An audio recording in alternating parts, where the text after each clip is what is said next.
Hi, Lou Manfredini, Ace's Home Expert. In this video, I have a beginner's guide to using a wet saw, specifically a wet saw for cutting tile.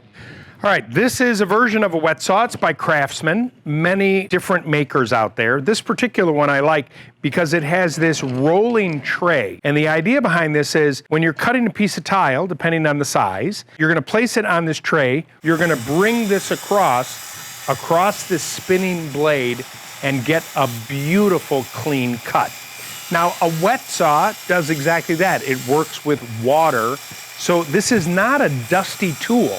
Now, water does spit around there, so if you're gonna be using this tool, it's a good idea to have a drop cloth underneath it to kind of catch any water. But you're gonna put water in this reservoir right here. When you're bringing the tile across this, you're gonna see water spitting onto this blade, which is not sharp for your fingers, but it's sharp for cutting ceramic tile and or stone. You can cut ceramic, you can cut thin granite tiles, you can cut quartz tiles. The blades really do all the work for you.